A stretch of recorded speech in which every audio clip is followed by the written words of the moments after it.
Oh baby, I wanted you to be here inside my arms where the night goes down. Oh baby, I wanted you to be here. Ravie de vous retrouver dans cette nouvelle vidéo et aujourd'hui on repart en concours avec Bali et je vous amène forcément avec moi. Ce coup-ci pas de CSO, pas de dressage, on part en hunter. Ça fait je ne sais plus combien de temps que je suis pas partie. Je pense que ça fait bien plus d'un an, presque 2 ans à mon avis pour la dernière épreuve, si ce n'est plus. Donc voilà, ça fait vraiment très longtemps qu'on n'en a pas fait, mais à mon avis ça va très bien se passer. En fait c'est une discipline un peu entre le dressage et le CSO. Si jamais vous voulez en savoir plus sur la discipline, je vous mets dans le petit qui s'affiche juste ici une vidéo que j'ai fait sur la discipline qui vous explique exactement en quoi elle consiste réellement. Et aujourd'hui donc je vous propose de m'accompagner à travers ce petit vlog. Donc là on est allé attraper Bali, le vent est attelé et donc il ne reste plus qu'à le préparer. Il faut que je le pionte. Je pense que je vais le pionter avant, ensuite on va aller là-bas et je le scellerai et je pense que je le penserai avant d'être là-bas. Je pense que je vais le penser maintenant aussi, le faire tout propre et puis une fois qu'on sera là-bas, c'est la première fois qu'on va faire un concours dans ce club-là. Il y a un concours de dressage en même temps qu'un concours de hunter, on n'est pas énormément de partants en hunter, mais bon ça me tenait à cœur comme c'était à côté, c'était voilà le moment ou jamais que j'en fasse un. Et donc allez c'est parti. Il faut que je fasse les pions à Bali et vous pouvez voir la magnifique crinière de 12 mètres de long. Je pense que je vais essayer de faire des pions, ça devrait le faire malgré tout. Je suis capable d'en faire sur une crinière longue comme ça. On va voir ce que ça donne. Hein? Là aujourd'hui c'est bon.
On est donc tranquillement arrivé sur le lieu du concours, donc on a débarqué Bali, je lui ai retiré ses protections au niveau des jambes et de la queue et j'ai dû attaquer directement par la tresse de queue.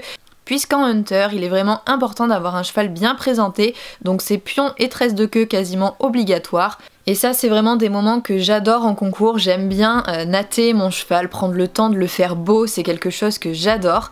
Et vous avez pu voir aussi qu'il me tient vraiment à cœur de lui faire son pion de toupet, même si je n'ai absolument pas de crainte pour lui faire un pion. J'arrive à sortir quelque chose malgré tout. Et au final ça fait vraiment pas si vilain que ça. Ensuite je l'ai scellé, j'ai fini également moi de me préparer puisque j'étais pas totalement en tenue encore. Et on est tout de suite allé détendre.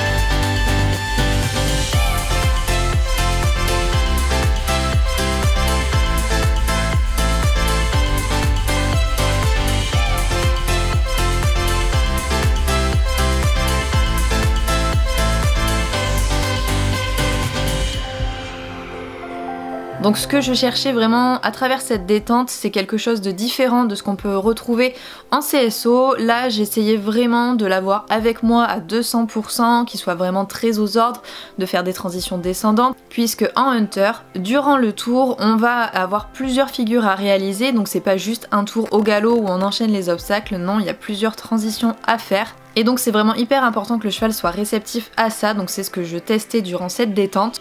Et Bali était vraiment bien avec moi. En général, quand il est dans un lieu qu'il connaît pas, je deviens assez rapidement son repère et c'est quelque chose de très agréable. Il se dédie complètement à moi et du coup j'arrive à obtenir des choses assez sympas. Une fois détendu, on est donc allé sur notre tour, donc on a fait un petit tour de carrière pour aller se présenter rapidement au jury.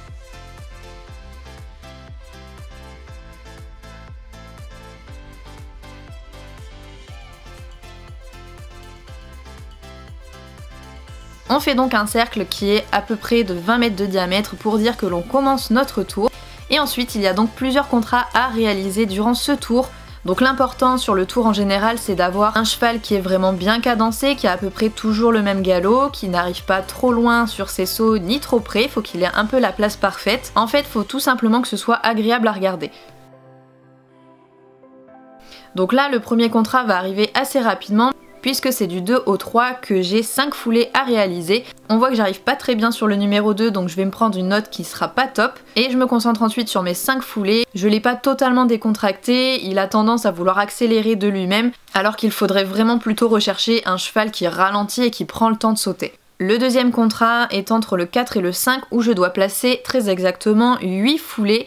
Et là pour le coup je ne remplirai pas le contrat, je vais rajouter une 9e foulée et au final vous voyez que derrière c'est un peu n'importe quoi. Je perds mon étrier gauche mais j'arrive à tout remettre en ordre dans la zone entre les 4 plots jaunes où il faut que je repasse au trot pour pouvoir aller sauter l'obstacle numéro 6 au trot. Ce saut se passe donc plutôt pas mal, on sort en une foulée ce qui était demandé. Du 6 au 7 il n'y avait pas de contrat de foulée donc on y allait plutôt un petit peu trop fort. Et ensuite pour aller sur le 8 j'ai dû bien le reprendre donc pour retrouver mon galop. Là, c'était un saut en biais où il fallait tourner tout de suite derrière l'obstacle pour aller ensuite aborder du coup l'obstacle numéro 9 qui était un double à une foulée. Obstacle assez particulier puisque vous pouvez voir qu'il manque un chandelier à chaque fois sur les deux obstacles. Donc il faut vraiment veiller à bien les amener sinon la dérobade est encore plus facile. Et ensuite venait donc le dernier contrat de foulée donc qui était du 10 au 11 où il fallait que je fasse 7 foulées. Et là vous pouvez voir qu'on est un petit peu entre deux mais au final on sort en 7 foulées et donc le tour s'arrête là-dessus. On doit faire bien évidemment comme pour commencer un cercle d'à peu près 20 mètres pour dire que notre tour est terminé puisqu'il n'y a pas de ligne de départ ni d'arrivée en Hunter.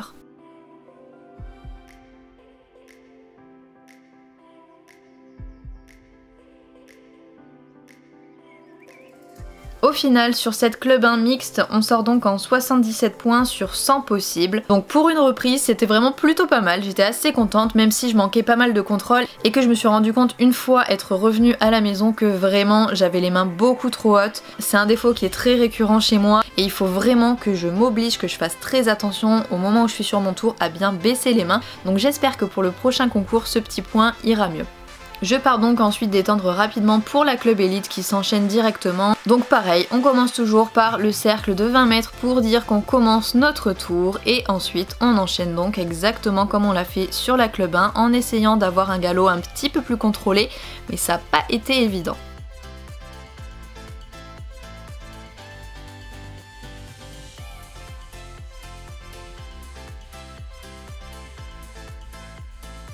Le premier contrat est donc toujours de mettre 5 foulées entre le 2 et le 3, ce qui passe encore une fois correctement, même si on voit que le galop est encore une fois un petit peu trop fort.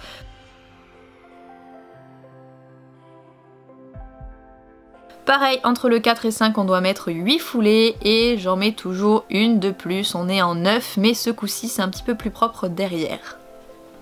Dans la zone entre les 4 plots jaunes, je dois repasser au trot pour ensuite venir sauter le numéro 6 au trot et là les barres ont monté et du coup Bali me fait une petite barre. Là c'était un petit peu de négligence donc c'est pas forcément important mais ça nous coûte quand même moins 10 points. Une barre ça vaut pas 4 points en Hunter, c'est moins 10. Donc autant vous dire qu'il vaut mieux avoir un cheval qui respecte les barres. Ensuite pareil, on arrive donc sur le numéro 8 que l'on doit sauter en biais. Bien évidemment je vous ai pas précisé mais on doit passer à chaque fois entre les cônes donc il y a marqué au sol. Si on ne le fait pas, ça nous coûte encore une fois des points, donc c'est vraiment important de faire un tracé de qualité et de ne pas oublier les passages imposés. Sur le 9 ça passe aussi très bien et donc on va aborder du 10 au 11 la dernière des difficultés en 7 foulées. Et là pour le coup Bali est beaucoup trop fort et en plus je le laisse faire, je rentre même dans son jeu, je décide mal ma ligne courbe et donc forcément il me mange une foulée.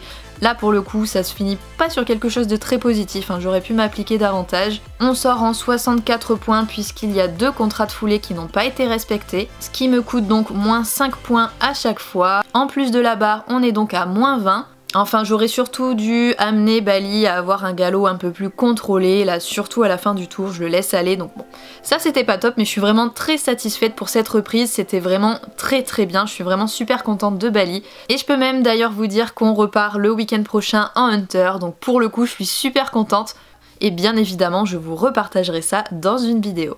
Au niveau des résultats, donc vous le savez sur la Club Elite, j'ai été donc la seule partante. En 64 points, je finis donc première, sans grande surprise. Par contre, en ce qui concerne la Club 1, on était 3 partantes et je gagne également cette Club 1. Donc je suis vraiment très satisfaite, encore une fois, encore plus de ce qu'on a pu donner tous les deux. Donc vraiment, on finit cette journée sur une très belle note. Allez, sur ce, j'espère que cette vidéo vous aura plu. Je vous fais à tous d'énormes bisous et on se retrouve très vite dans une prochaine vidéo. Salut! Baby, I want you to be here. When the sun comes up and the day goes by,